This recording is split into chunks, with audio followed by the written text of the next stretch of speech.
Olá, galera! Tudo bem com vocês? Bom, hoje o tema da nossa aula será o movimento de vanguarda, ou seja, as vanguardas europeias. Também daremos início a um movimento modernista. Vamos lá? Vanguardas europeias. As vanguardas europeias são os movimentos culturais que começaram na Europa no início do século XX, os quais iniciaram um tempo de ruptura com as estéticas anteriores, como a do simbolismo, por exemplo. Nesse período, a Europa estava em clima de contentamento diante dos progressos industriais, dos avanços tecnológicos, das descobertas científicas, como por exemplo a eletricidade, o telefone, rádio, telégrafo, vacina antirrábica, os tipos sanguíneos, cinema, raio-x, submarino, produção de fósforo. Mas ao mesmo tempo, a disputa pelos mercados financeiros ocasionou a Primeira Guerra Mundial. O clima estava propício para o surgimento de novas concepções artísticas sobre a realidade. Surgiram inúmeras tendências na arte, principalmente manifestos, advindos do contraste social.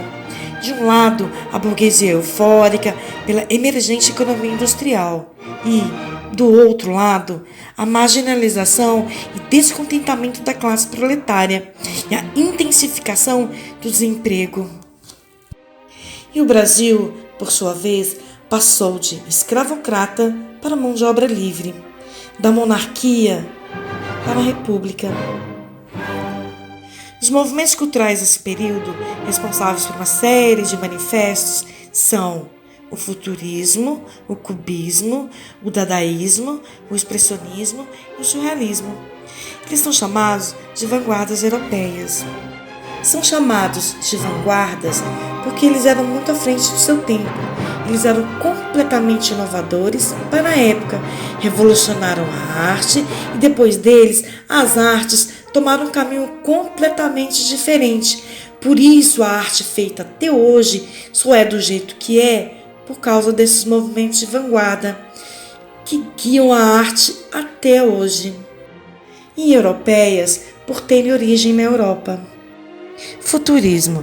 Como o próprio nome já diz, futurismo é a vanguarda europeia com temática futurista, com a exaltação da tecnologia, da máquina, da indústria em geral.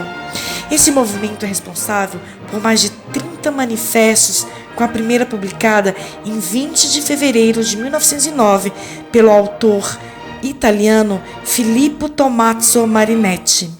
Esse manifesto, seguindo a ideologia futurista, apresenta temas que engrandecem a vida moderna: o automóvel, a eletricidade, a velocidade, a máquina.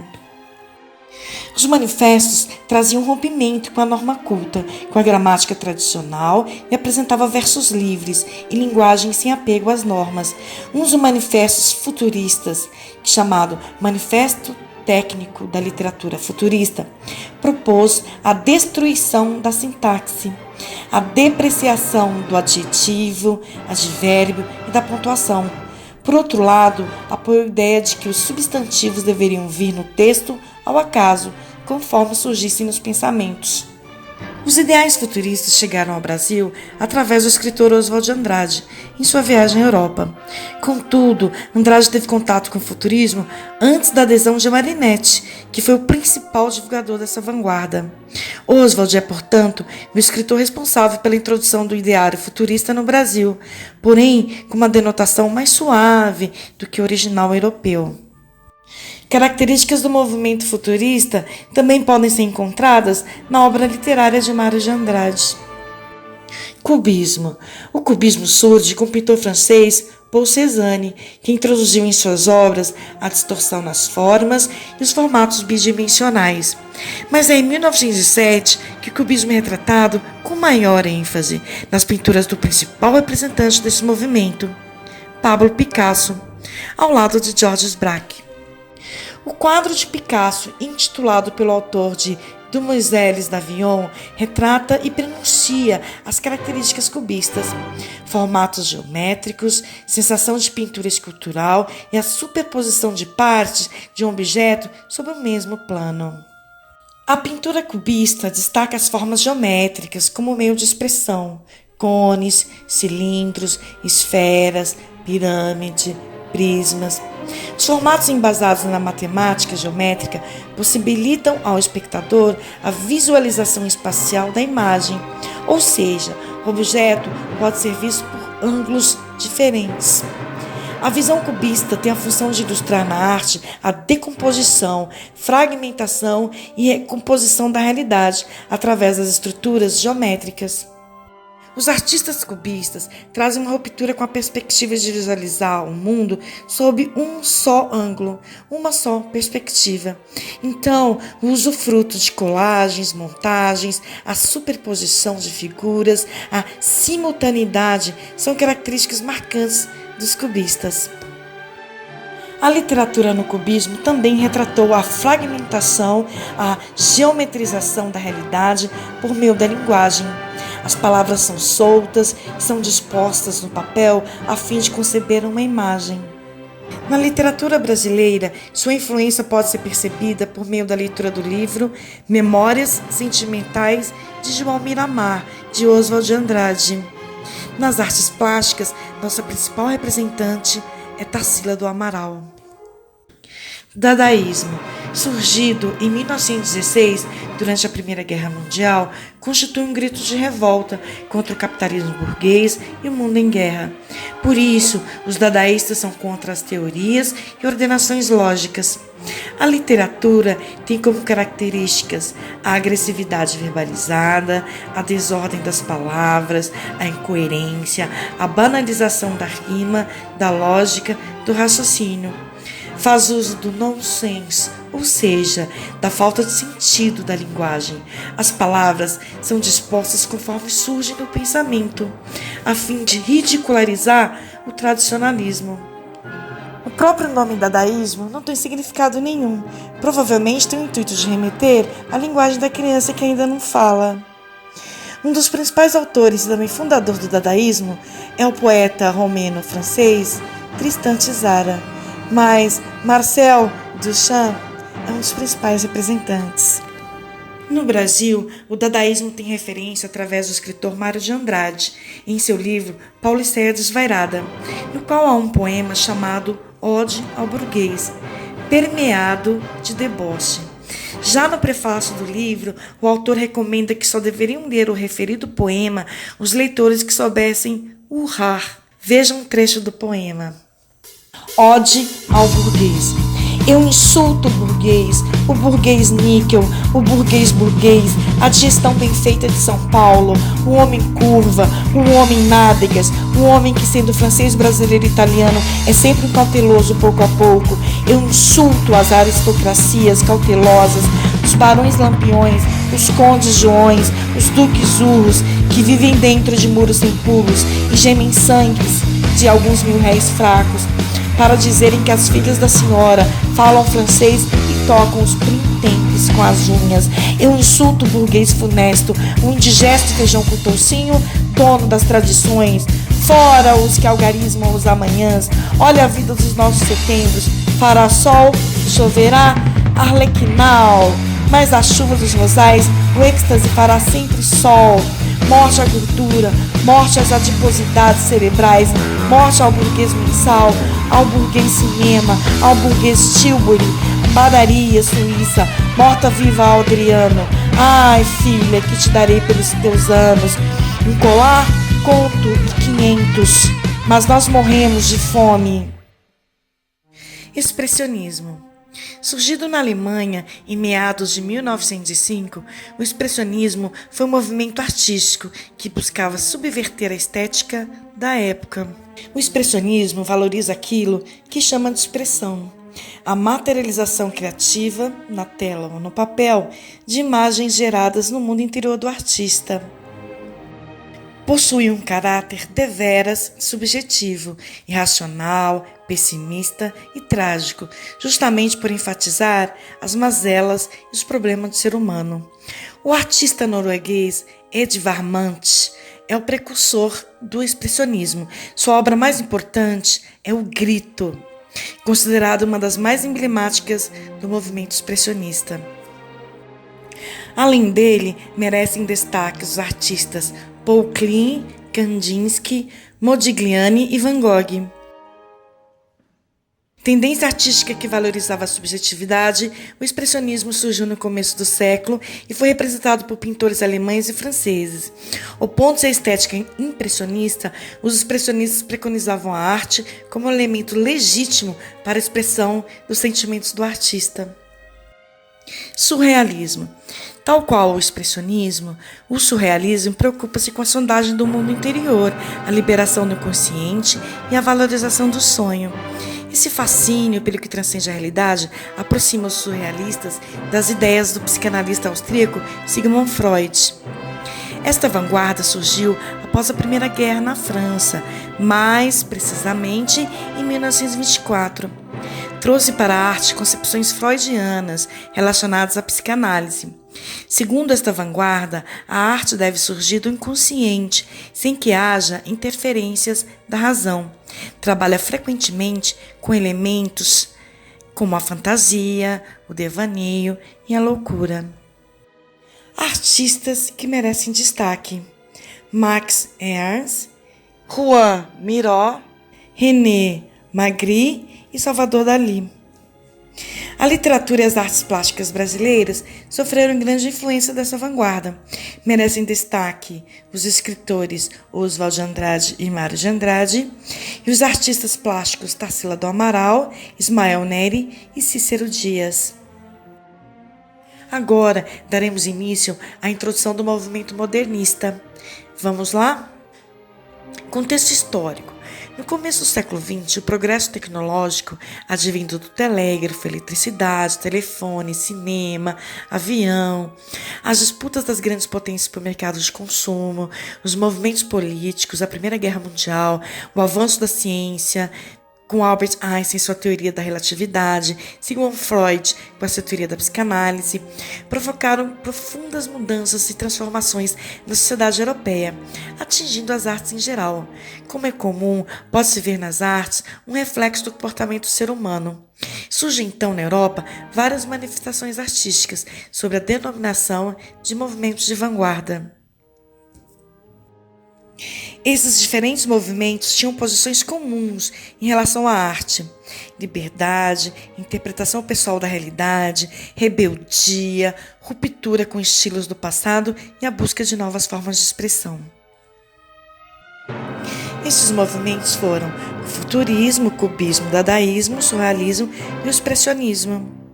Agora a gente vai ver um pouquinho sobre o modernismo em Portugal. Vamos lá? As primeiras manifestações modernistas começaram a surgir no período compreendido entre as duas guerras mundiais, período marcado por profundas transformações político-sociais em toda a Europa, inclusive em Portugal.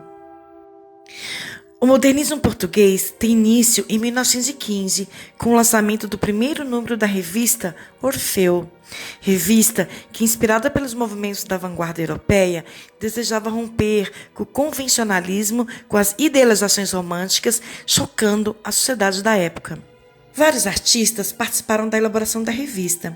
Entre eles, destacaram-se Fernando Pessoa, Mário de Sá Carneiro e Almada Negreiros. Os escritores do orfismo, como ficaram conhecidos, queriam imprimir à literatura portuguesa as inovações europeias. Anos depois, em 1927, outra importante revista passa a ser divulgadora dos novos ideais modernistas, a revista Presença, que teve como maior representante o escritor José Régio. Mas foi Fernando Pessoa a grande figura da produção modernista em Portugal. Fernando Pessoa criou vários heterônimos que apresentavam características particulares que por isso escreveram textos bem diversos. Mas o que é heterônimo? Heterônimo é um desdobramento da própria personalidade do autor, é a criação de outras pessoas. Heterônimo é diferente de pseudônimo, pois atinge uma maior complexidade. O pseudônimo é apenas a criação dos nomes fictícios para uma mesma pessoa. E heterônimo não. Heterônimo é mais do que um nome diferente, é uma outra pessoa. Fernando Pessoa criou vários heterônimos, mas os mais conhecidos e expressivos são Alberto Caeiro, Ricardo Reis e Álvaro de Campos. Existem outros heterônimos menos conhecidos. Como disse o próprio escritor, vários foram os personagens que o acompanharam desde a infância. Segundo ele, sua tendência, sua necessidade era de multiplicar-se. Multipliquei-me para me sentir, precisei sentir tudo. Transbordei-me, não fiz senão extravasar-me. Os heterônimos de pessoa apresentavam a biografia, ou seja, tinham data e local de nascimento, profissão e diferentes visões de mundo. Alberto Caeiro, por exemplo, nasceu em 1989. Era um homem simples, do campo. Seus textos são marcados pela ingenuidade, por linguagem simples. Seus versos falam de amor à natureza, a simplicidade da vida do campo. Recusa qualquer explicação filosófica sobre a vida. Caeiro pensa com sentidos, não com a razão. Para ele, a felicidade reside em não pensar. Já Ricardo Reis nasceu em 1887, na cidade do Porto, e era médico. Seus textos caracterizam-se pelo estilo erudito e clássico. Enquanto Alberto Caeiro era sinônimo de sensibilidade, Ricardo Reis é extremamente racional. Sua linguagem é rebuscada e complexa. Usa com muita frequência a mitologia clássica, principalmente as máximas horacianas do Carpe Diem. Tinha plena consciência da brevidade da vida, o que lhe provocava muito sofrimento. Já Álvaro de Campos nasceu em outubro de 1890. Era engenheiro naval. Álvares de Campos era o poeta do futuro, da velocidade, das máquinas, do tempo presente, identificado com a vanguarda europeia. Seus textos são contraditórios, ora marcados por uma grande energia, ora revelando a crise dos valores espirituais e a angústia do homem do seu tempo. Inadaptado às condutas sociais, enquanto Alberto Caeiro pensava com sentidos e Ricardo Reis com a razão, Álvares pensava com a emoção. Fernando Pessoa. Fernando Pessoa foi um dos escritores mais complexos da literatura portuguesa. Começou a se destacar como escritor a partir de seus inúmeros artigos publicados sobre as novas tendências modernistas em Portugal. Mas foi graças à criação de seus heterônimos que ganhou notoriedade mundial. As obras de Fernando Pessoa apresentam características bem diferentes das encontradas em seus heterônimos. Fernando Pessoa, por ele mesmo, expressa um profundo sentimento nacionalista e um apego à tradição portuguesa. Sua produção literária é comumente dividida em lírica e épica. O livro Mensagem é um exemplo da sua obra épica. Nele, Fernando Pessoa, numa clara aproximação com Camões, vai falar das grandes navegações. Veja um exemplo de sua obra lírica através de um de seus poemas mais conhecidos. Navegar é preciso. Navegadores antigos tinham uma frase gloriosa. Navegar é preciso, viver não é preciso. Quero para mim o espírito dessa frase, transformado à forma para casar como eu sou. Viver não é necessário, o que é necessário é criar. Não conto gozar a minha vida, nem em gozá-la penso, só quero torná-la grande. Ainda que para isso tenha de ser o meu corpo e a minha alma a lenha desse fogo. Só quero torná-la de toda a humanidade, ainda que para isso tenha de a perder como minha. Cada vez mais assim penso, cada vez mais ponho da essência anímica do meu sangue o propósito impessoal de engrandecer a pátria e contribuir para a evolução da humanidade. É a forma que em mim tomou o misticismo da nossa raça.